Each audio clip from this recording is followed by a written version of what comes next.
Welcome to the Cambridge Financial Podcast with Bert Salazar, CEO at Cambridge Financial Partners, LLC. This podcast is all about tax-preferred retirement planning, economics, financial risk management, and achieving a risk-free and successful financial life. Now, your host, Bert Salazar.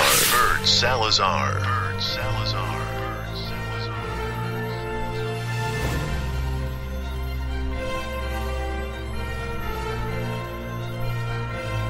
Hey, good day, everyone. Welcome to our podcast. This is episode 112 of Your Tax-Free Life podcast. As always, I'm excited to be here with each and every one of you every single week. And we've been doing this now for over 2 years, so I'm very excited. I had oral surgery last week, so if you hear me talking a little bit funny, I have a little plate on the top of my mouth, so I'm trying to learn how to speak all over again. But I'm doing better, so once again, I'm excited to be here. The topic for this show today is going to be a fun one because it is called How Much of the Rope of Life Do You Have Left?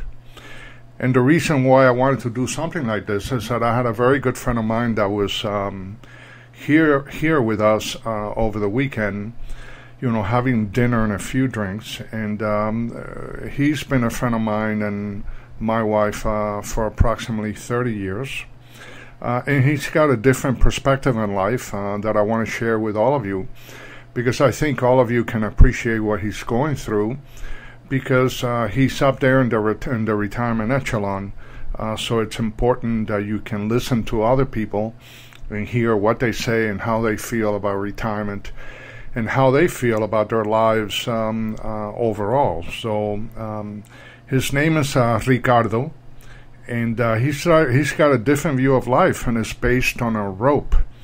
Yes, an actual rope. And he's in his mid-70s. He's in really good shape. Has not experienced the slow-go years of life. You know, this is someone that, you know, has been traveling for many years. And he's in his mid-70s. He's 75 right now. And, you know, he is still in the go-go years of his life. You know, as you know, you have the go-go years, the slow-go years, and then the no-go years. I think that in his case, my friend Ricardo is going to go from go-go years to death, and he's going to bypass the slow-go years and no-go years, and I hope that he gets the very best of his life. But he's had a very interesting life. He's got a great sense of humor, and he's full of life.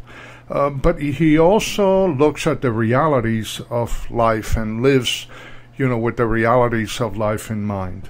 Now, you may say, well, Bert, what do you mean by the rope of life? And, you know, how does that apply to you individually or to me, and how does it apply from a financial and psychological standpoint?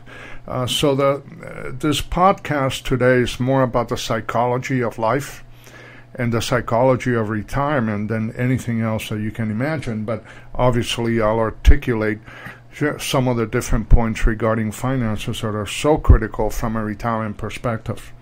Now, basically the rope of life is, it's a time that you have left in this world.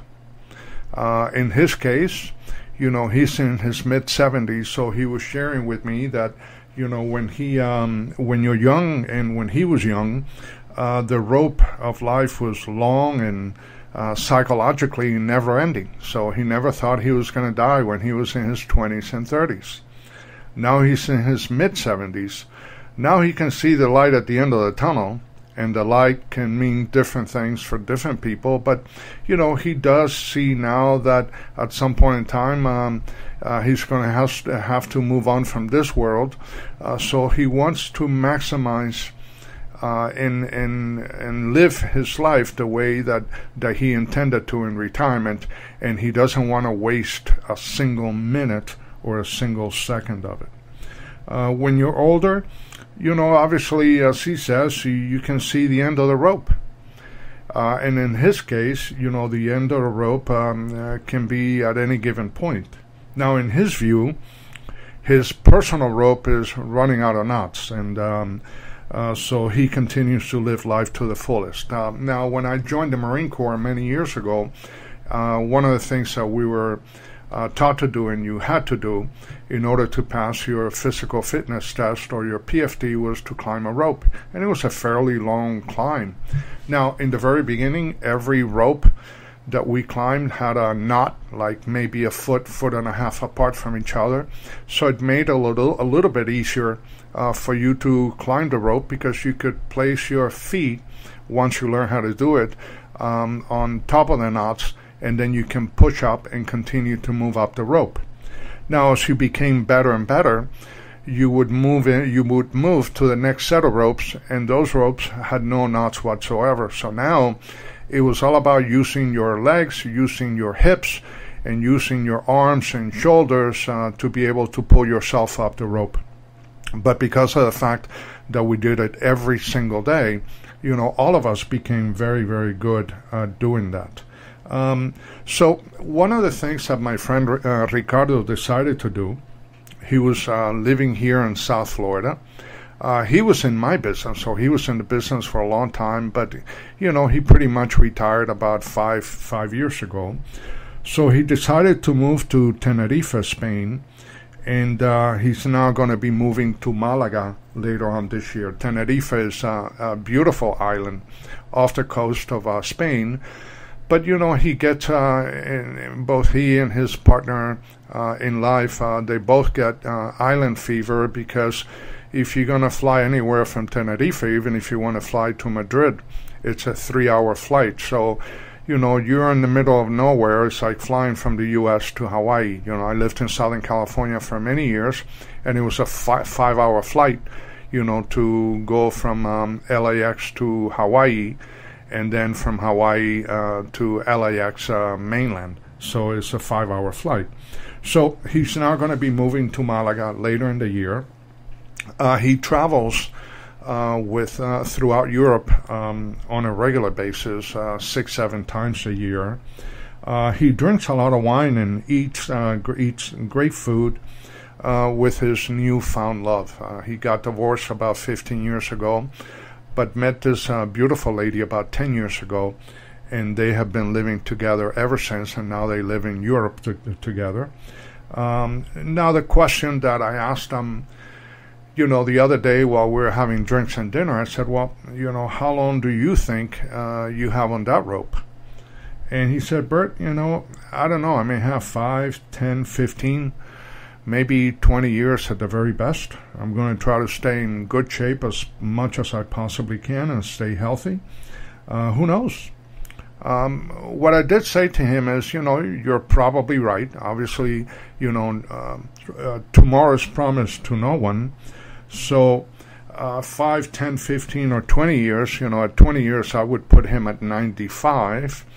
And there are a lot of 95-year-olds that are living today. So, but then again, who knows? It could be a year from now. It could be 3 months from now. It could be tomorrow.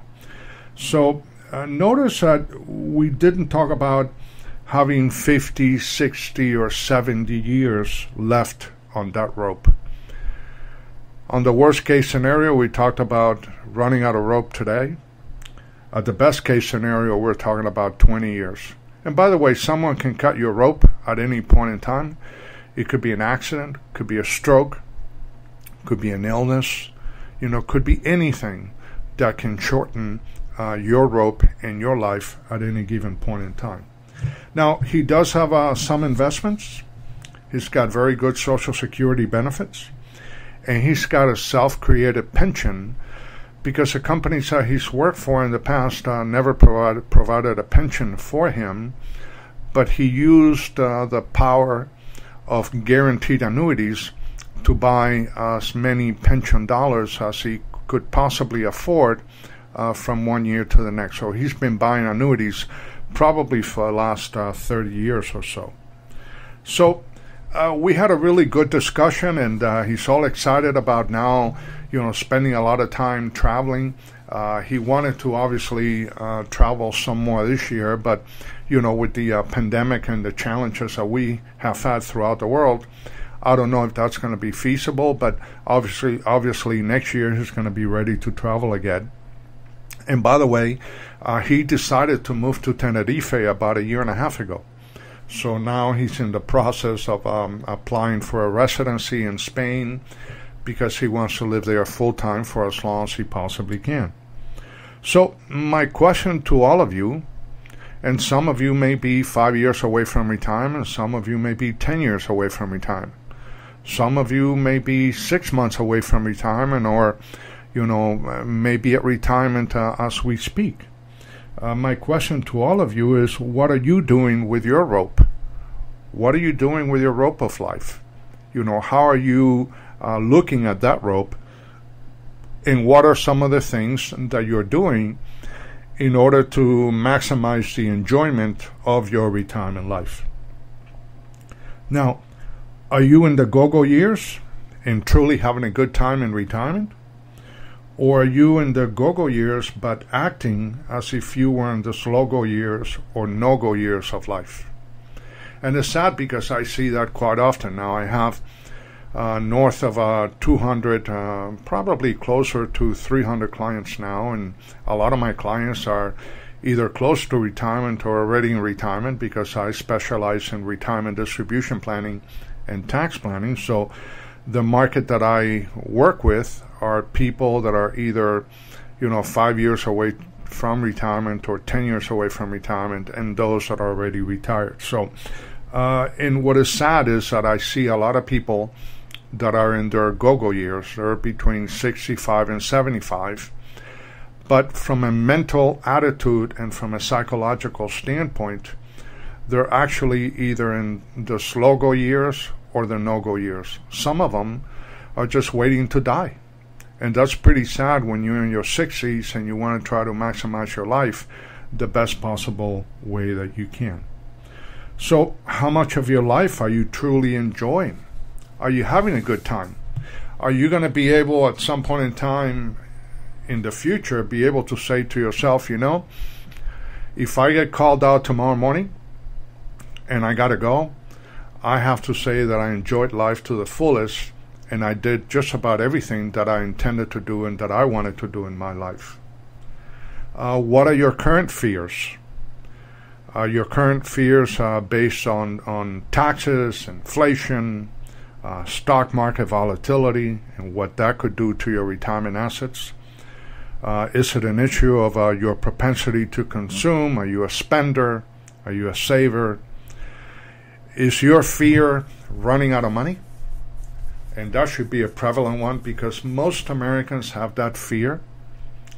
The challenge is that if you allow fear to control each and every one of your financial decisions and your life decisions in the future, then fear is running your retirement life, and it's not going to be a very enjoyable one. So you have to be able to adapt, adjust, and improvise, because your retirement more than likely is not going to be the way that you intended to, because life happens and things happen in life that you have to be able to adapt to. Now, how much of your retirement income is or will be tax-free? The way that taxes are going to go in this country in the very near future, you better have some tax-free income. Now, if you can get 100% of your income tax-free, then you're on top of the world. Because when you don't have to pay taxes on your retirement distribution planning, then obviously your financial life is going to be a lot better and your money is going to last a lot longer, because you can afford to take less, because you'll have more going into your pockets than if you had to pay taxes along the way. Now, how much of your retirement income is or will be guaranteed? For most Americans, less than 10% of their retirement income is guaranteed, and that's really sad, because then fear takes over, and fear runs every single financial decision that you will make in the future. Now, as far as having guaranteed income, it should be 100%, but not everyone can get to 100%. But if you can be at 50, 60, 70, 75% on a guaranteed basis, believe me, you're going to be at the top 1% of the food chain, because most Americans are not going to come close to you. So, once again, how much of your retirement income will be tax-free and how much of your retirement income will be guaranteed? If you're able to comfortably answer those two questions, and you have done proper and tactical planning in order to accomplish both of those, your life is going to be much, much better than anyone that you know, either within your family or within your sphere of friends and influence. Now, another big question is, well, how much long-term care protection do you have? Most of the clients that I engage for the first time have not done any type of long-term care planning, although if you're married filing jointly and you're 65 years of age, there's a 70% probability that one of you is going to have a need to long-term care. By the way, long-term care, the probabilities are only second to dying, which the probability of death is 100%. So the probability that each and every one of you listening to my podcast today is going to have a need for long-term care, and it's going to have an obligation to cover long-term care expenses, because Medicare is not going to do that for you, then why wouldn't you want to plan for it? Because if you were to plan for it, then even if it doesn't happen, you're going to be in a much better position than you would have been otherwise. So, how much long-term care protection do you have?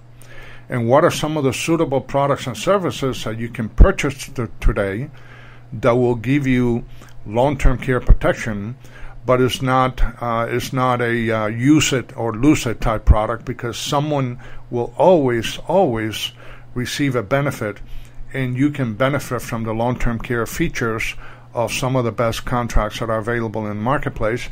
And if you don't need long-term care because you die on the side of the angels and you die on your sleep, then your beneficiaries will collect 100% of the benefit. So the benefit will either go to you, go to your family, or go to a combination of both. Another big psychological question that I have to deal with, because many times the type of work that I do requires me to become a psychologist, many times a psychiatrist, by the way. So, are you stuck in the past? And that can mean so many things to so many people. It's not even funny, and it's actually appropriate to discuss, whenever you have a chance. Especially one of the things that I recommend to all my clients prior to retirement is that they sit down with their significant other, and then they make up a list of how they want their retirement life to be, because I have been in situations where the husband wants one thing about retirement, but the wife wants something else. And many a times, when couples get to retirement, they're so far apart from what they want retirement to look like, because it's not so much where you're retiring from, it's more about what you're retiring to. That, divorce comes into play, separation comes into play, arguments come into play, and then eventually life is not what it's supposed to be. So, are you stuck in the past? Is your current home too expensive for you to maintain? Is the current state that you live in too expensive for you to live in? Have you thought about moving to another state? Have you thought about moving to another city? Have you explored those states and cities prior to retirement? Have you thought about moving outside of the U.S. if you live here in America? I have a number of friends. I would argue, because all my clients are my friends anyways, but I probably have 20 to 30 clients that are in retirement, and they don't live in the United States anymore. I have clients in Panama. I have clients in Costa Rica. I have clients in Mexico. I have clients in Spain. I have clients living in Italy, in the Netherlands. I have clients living in Ireland. I have clients living in Sydney, Australia. And I have clients living in the Philippines. And these were clients that worked all of their lives and got into retirement and made a decision not to live in the U.S. in retirement because the U.S. dollar and pensions will go so much further in those countries than it does here in the U.S. So they don't have to worry about the fears of running out of money before they run out of life. Now, so are you stuck in the past? You know, one of the things that I hear often is, Bert, I've been in my home 30 years and I love my home. I don't know if I can leave it. Well, do you love your home, or are you a slave to your home? You know what I always tell my clients is, look, don't love anything that don't love you back or that won't love you back. In other words, you have to simplify your life and multiply your enjoyment. This is something that I've been talking to a lot of my clients. Now, obviously, not that many of them are going to do it, but what I say to them is this, look, if you can live off of a suitcase, if everything that you love and care for can fit into a suitcase, your life is going to be so much simpler, so much better for you and your family, and you may not have to wait till you're 65 years of age or 70 in order to retire. You can do it a lot sooner, because you can get rid of all the stuff and all the crap that you have surrounding you. You know, the big cars, the big houses, the big furniture, and simplify your life. From a financial standpoint, I tell a lot of my clients as they're approaching retirement that it's important for them to simplify in order to multiply. Because if they can simplify their finances by creating guaranteed tax-free income, that they don't have to worry about, not knowing whether their retirement assets are going to produce sufficient income for them to meet their standard of living in retirement. If they can create a turnkey operation in their lives, in their retirement lives, in which they don't have to worry about that, and the only thing that they need to worry about is waking up on the green side of the grass, then they're going to live a lot longer, they're going to live a lot happier, and they're going to live a lot safer than they would otherwise. One final thought that I want to share with you today is, don't be a victim of your financial circumstances and the I wish I would have syndrome. You have no idea a number of clients of mine that are already in their mid-80s that continue to tell me, Bert, I wish I would have done this. I wish I would have traveled to Europe. I wish I would have lived, somewhere else for a while, even if not on a full-time basis. I wished I would have done more with my life and my family's life, but now I'm in my go-go years, and I don't wish or can do that anymore because I'm not physically able to do it. So my advice to each and every one of you is not to become a victim of your financial circumstances and the I wish or I would have syndrome. So it's important to note that. So a lot of the work that I do, besides all the tactical retirement blueprints and the tax planning that I do for my clients, is a lot of psychological conversations, because when I start to have discussions with my clients about retirement and what it entails, many of them tell me, Bert, I wish I would have met you 10, 15 years sooner, because no one ever talked to me. Everybody talked to me about stocks, bonds, mutual funds, annuities, life insurance, this and that, but no one ever talked to me about the essence of life and the essence of life and retirement.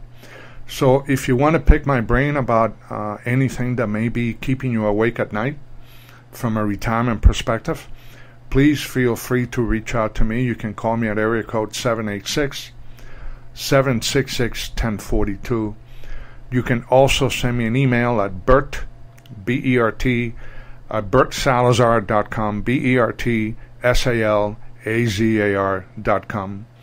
And always remember that my goal for each and every one of you, in each and every one of these podcasts that I do on a weekly basis, is to kind of help you change the way that you see things, because when you change the way that you see things, the things that you see change.